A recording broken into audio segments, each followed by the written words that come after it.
Hey guys, Drifter here. Welcome to Modern Warfare in Depth. In today's episode, we're going to be covering the brand new Rytec AMR sniper rifle. We're going to be covering it for both base multiplayer and for Warzone. And the Rytec AMR is based on the real-life Barrett 50 caliber sniper rifle, which was primarily designed to be an anti-vehicle device. I mean, I guess you can shoot people with it, but it was really designed to take down cars or light aircraft or just perhaps disable something armored if you hit the tracks just right, and it kind of does that in the game. Much like its real-life counterpart, I find it to be impractical for infantry in this game, but it's pretty good, or at least very interesting, against vehicles. It comes with two different ammo conversions outside of the standard 50 caliber rounds. You have explosive rounds, which have a hilarious sound and animation, and thermite rounds, which are incredibly interesting, if perhaps less practical. The explosive rounds travel at about 25% of your normal speed, and they blow up on impact. These are going to be the most immediately visible, and I do want to clarify that they travel incredibly slow. You will have to lead your targets tremendously. It travels almost at like crossbow speed. It is not particularly fast, and the impact on explosion is incredibly loud. The bonus damage from the explosive blast, if you hit a person or if you just hit near a person, is 25. So it would take 4 explosive blasts to kill a person if you miss them for every single shot. When it comes to its anti-vehicle properties, it's kind of interesting. I think they coded it almost to be like a MOBA, like League of Legends or something, because the first shot deals 50% total health damage to the vehicle, but then less for successive hits. So the first hit on a vehicle just hammers it. Now this is in base multiplayer and deals 50% of the vehicle's health, but then after that, it's not really dealing hardly any bonus damage, maybe 10 or 15%, so it usually takes close to a mag to break a vehicle. Oddly, this seems to work different in Warzone. Overall, it deals a lot more damage. I think it might have a flat damage in Warzone, where you can shoot vehicles and spam them and blow them up, and trophy systems do not disable these rounds. Trophy systems won't dink them out of the air, so those people driving around with the anime trucks or the little jeeps that have trophy systems on them, you can hit them with about 3, maybe 4 rounds, and the entire vehicle has exploded almost regardless of how much health it has. I want to say it's dealing a flat damage in Warzone and a fixed damage in base multiplayer, but it's honestly kind of hard to test. Moving along, let's talk about thermite rounds. They travel at about 60% of your normal bullet velocity, which is fast compared to the other ones, but still slow compared to every other sniper rifle, and they have a huge drop, or arc. You really have to aim above people. You have to look way above their heads and kind of calculate it again, like a maybe slightly longer range, more powerful crossbow in order to hit thermite rounds. Now, it's going to be fine in like little 6v6 maps, but we're talking Warzone and Ground War, they get a little bit more complicated. The thermite rounds will hit and burn, just like the thermite attachment that you, not thermite attachment, thermite lethal that you throw. If you hit somebody in their body and stick them with these rounds, it'll burn for 36 extra damage. So if you down somebody in Warzone, they are going to burn for 36 extra health, which roughly cuts their respawn time or their revive time by a third. If you hit the wall and somebody's just standing near it, it'll burn them for 24 health. If they stand near it the entire time, they probably won't, so that's not a likely number that you'll get. And if you shoot somebody that has EOD and hit them in the body and the EOD starts burning, that's only going to deal 12 damage, so a negligible amount of afterburn damage if the enemy has EOD. Now, what's interesting about these is that they don't burn vehicles very much. That's roughly the same as the post-patch thermite no longer just being the best anti-tank weapon, but they do burn consistently over time, and at least for base multiplayer, I've had better experience just kind of burning vehicles down than trying to hit them with the explosive rounds, and they're also generally easier to aim, but they don't dump truck infantry quite as hard, and the radius on the burn isn't very much, so you can't really like bounce them around corners or anything either, so it's just like a different flavor of anti-vehicle weaponry. And I do want to point out that you can stack this with FMJ to deal even more damage to vehicles and shred them quite well. Moving along, let's talk about how much damage this weapon does on a per shot basis for all 3 of the ammo types, and I'm going to be doing its maximum damage. It does have a damage drop off range and deals less damage at super extreme ranges, but I literally could not test those in multiplayer. The ranges are just absurd. So for the most part, these are going to be the damages that you get. The base regular 50 cal ammo will deal 224 damage for headshots. This is in base multiplayer. This will kill somebody 2 times over, and it'll chew through juggernauts pretty well as well. The chest will be 112 damage, the torso is 102 damage, and the limbs will deal 91 damage. So if they're even a little bit hurt, they'll still die, but you won't get one-shot kills in the limbs. Kind of what you would expect from a weapon like this. It's basically a one-shot killing machine. I do want to add a little asterisk and say that this weapon is currently bugged in Warzone. Warzone and cannot one-shot kill to the head against an enemy with full armor. It doesn't have the bonus multiplier that the other sniper rifles do for whatever reason in that mode. Joe Seacott said a fix is coming soon, and I believe him that it won't be very long before this does one headshot kill, but for now it does not in Warzone. The explosive round damage is kind of absurd. The base damage of the bullet, now this isn't the bullet plus the explosion, but just the bullet itself, will deal 251 damage for headshots in base multiplayer, and all other areas to the body deal a colossal 176 damage, making it a one-shot kill even to the toe.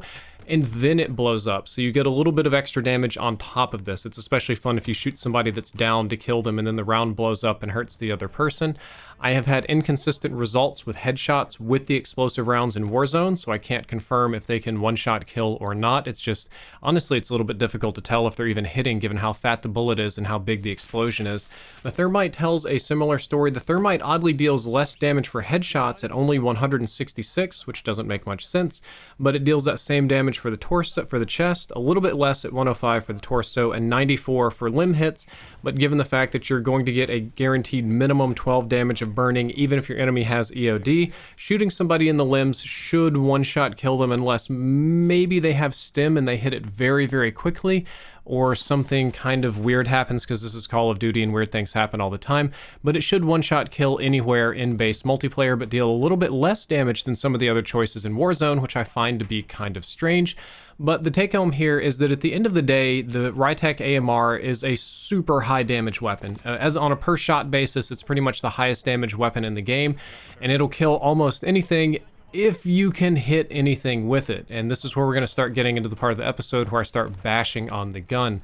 The rate of fire is 163 rounds per minute, which is pretty fast for sniper rifles. It's more comparable to a DMR, but I would say that you don't want to shoot it that fast. You don't want to spam this weapon unless you're mounted or you have a full recoil reduction kit. As we'll talk about momentarily, the recoil is quite high. It's a lot better when mounted, and you can make a full recoil reduction kit that makes it like almost like an M14 and not kick hardly any, but it takes you over a second to aim down sights, which is kind of absurd. Since time to kill is instant on one-shot weapons, I'll just have a little section about overall lethality, and it's my opinion that this weapon kills much better in base multiplayer than it does in Warzone, at least for now. Warzone is kind of bugged, and I'm hoping that we get some patches in the future that help fix this up. If you're enjoying this video so far, don't forget to like, favorite, and subscribe. All of those kind of actions help me a lot. Or you could check out my sponsor, Astro Gaming. They've been sponsoring me for almost a decade now. They make the best headsets ever.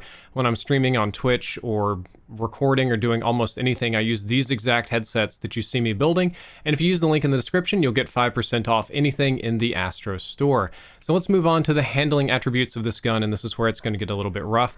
The Rytec AMR aim down sights times in milliseconds is 683 for the base weapon, which is comically slow. That's slower than the maximum speed of other sniper rifles. Like this, the base is already ridiculous. The 7 straight barrel is 783 milliseconds. The 448 dictator barrel, pretty significant improvement at only half a second roughly. And the XRK Harbinger barrel is moving your aim down sights time up to almost a whole second, which can be very, very punishing. The suppressor doesn't help at 750. Tac laser, quite helpful at reducing it down to 583. If you put on VLK optics or really any lower zoom optics, you shave off about 50 milliseconds, which is nice. The faster aim down sight stock is 600, stippled is 650, and if you stack everything together, I was able to get it down to a minimum of 400 milliseconds, so the minimum on this weapon is comparable to normal aim down sights time on other sniper rifles. Sprint out times are actually much better. It's only 283 for the base sprint out time and 250 for stippled, which is overall pretty good and pretty, I mean, I would say normal for snipers, but it's pretty snappy for a weapon that is otherwise very slow. It has slow move speed too. And overall, this is just an extremely slow-moving weapon. You've got slow aim-down sights time, you've got slow movement speed, you've got slow reloads, slow weapon swapping. You can't really use it as a quick-scoping tool. It's a long-range setup and pop people from so far away they can't see you kind of weapon. And you can kit it for speed, but that means that you're going to have massive issues with idle sway. It's not going to be a very accurate weapon, and it's going to wobble all over the place. And that's on top of the already very unpredictable idle sway that it already has. I want to really kind of emphasize this part of the episode in that the initial aim down sight sway, the sway after shooting, after holding breath, before holding breath, and just the amount of wobbliness that this weapon has in general is extremely high unless you mount it or prone out or something, which I don't always have time to do. So it can be very inaccurate based just on the idle sway alone.